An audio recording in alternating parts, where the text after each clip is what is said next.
So what was the lasting impact of Kublai Khan unifying China? Well, yes, first of all, he had unified China in the largest sense of the word, with Korea, Tibet, Manchuria, Mongolia, part of Central Asia. He had unified it. But he did so at the expense of his empire. They didn't recognize him as the great emperor, and there was great opposition from the Golden Horde of Russia and also from the central region, which is called the Chagatai, the descendants of Sagade, the second son, the Chagatai Empire, and then from the Ilkhanate of Persia, These are the different sort of fracturings of the Mongol the Empire. sons of Genghis Khan. Yeah. And only the Ilkhanate was still loyal to him. But they're so far away. Yeah. But now he has a navy. But this is, I mean, even the four pieces, the whole thing is gigantic, and even the pieces are gigantic. Yes. So, I mean, it's very hard to keep an empire of this size together. Yes. But he had China. It was unified under him. And then he sent out the first expedition to sail directly to Persia.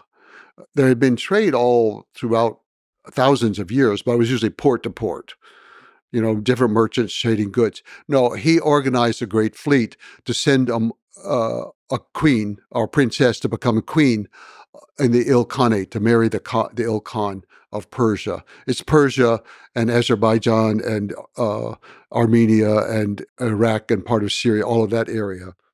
So he organized this, and it so happened that Marco Polo was ready to go home because they knew Kublai Khan was about to die. And in fact, he only had about 1 year left to live. And they wanted to get their riches out before. They didn't know what's going to happen. This is a new dynasty. They've been in total control of China for one generation, and they didn't know what was going to happen. And also, just before that, there had been a bad sign because Kublai Khan had tried to invade Japan a second time, and he had failed a second time. And the second time, I think, again, he had a practical purpose, and that was he had this whole huge Song army that now he's the new enlightened Mongol who doesn't slaughter. So what is he going to do? They're not reliable. They're not safe. So he sends a bunch of them up into the Amur River of what's now the Russian Far East, or we call Siberian English, but the Russian Far East, the Amur River. He sent expeditions up into Tibet exploring options up there, but there wasn't enough room or enough agricultural area for a huge military colony. But most of his ships were loaded with former prisoners of the war from the Song dynasty, and they were not armed. They had hoes and implements for farming. He wanted to create, obviously, an military agricultural farm in Japan to help feed northern China, because it was very important, just as they were doing with the Amur River, but it was more complicated. So, again, they lost. They didn't have it. And part of the reason is that the expedition was massive. And they organized it in the Mongol principles of left wing, right wing. This didn't work at sea because the left wing is from Korea. There's Korean ships built up there. The right wing is from southern China, mostly, with ships built down there. They're not the same. They have a head, but there's no center point. Genghis Khan always had the goal. They called it GOL, the goal, the center, or QOL, actually, goal. But anyway, he had the center in command. No, he sent the two without a clear, and they were arguing with each other, not cooperating, not helping each other, sabotaging each other. They get there, and once again, they have the same problems, even though they've come with lots of grenades this time. Again, the grenades are exploding. They're scaring the horses. It's impressive, and a lot of silk screens are made later showing these impressive battles and all, but they lost. And again, a typhoon happened to be the final destruction of the Navy. But I think Japan had defeated the Mongols, I would say. Japanese deserve credit for that victory.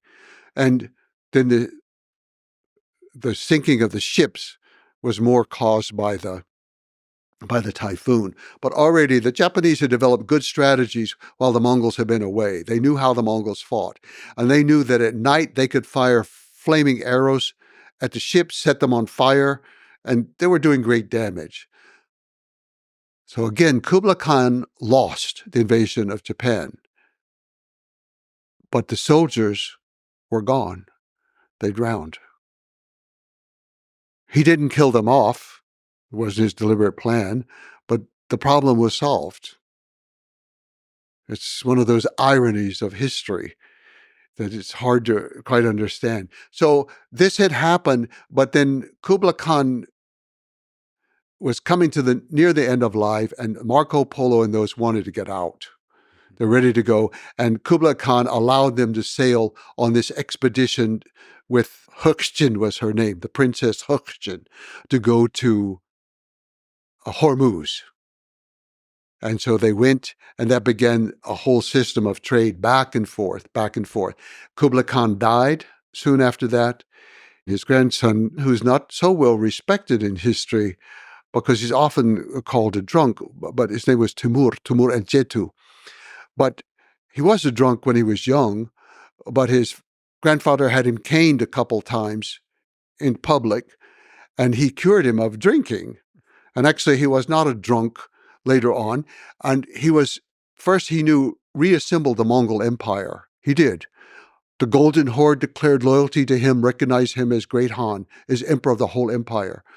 The Chagatai of Central Asia, they declared loyalty to him. The Ilkhanate was already loyal to him. They all declared loyalty. He had reassembled the empire, and he had the greatest navy in the world, and he sent out envoys to every place they had attacked or traded with to say, that era is over. We're no longer attacking anybody. We're changing from conquest to commerce. We want to trade with you. Come to China, bring your goods. We're going to trade with you. He instituted, it was short, unfortunately, it didn't last forever. I wish it could have. But it was a great era of the exchange of all kinds of things going back and forth, all the way to Africa, because from Hormuz, they had connection to Somaliland, and some people say Kenya already at that time. I'm not sure, but very wide, very wide. So technically, he ruled over the largest size the Mongol Empire ever had. Yes, but although actually the Golden Horde of Russia, they were quite independent by now, and he let them be independent, but they were loyal to him. And they were still exchanging back and forth all kinds of things. So there were Ossetian soldiers in China. They had a whole contingent of Ossetian soldiers there, and from Russia, from the Caucasus areas of Russia. And how do they communicate? Are they using like the postal service? Like you have to you have to literally deliver the letters? No, over time, those groups started intermarrying with them. They were allowed to intermarry. The Chinese were not, but they were intermarrying with Mongols, and they were switching to Mongolian language slowly. Okay. At first, I don't know. It's not clear. But again, Kublai Khan, thinking in this internationalist way, said, okay, we need a new alphabet for the world. Everybody in the world writes with one alphabet. Chinese, Mongolian, Russian, Arabic, everything. It didn't work, but he tried it for a while, and some inscriptions are still there to this day.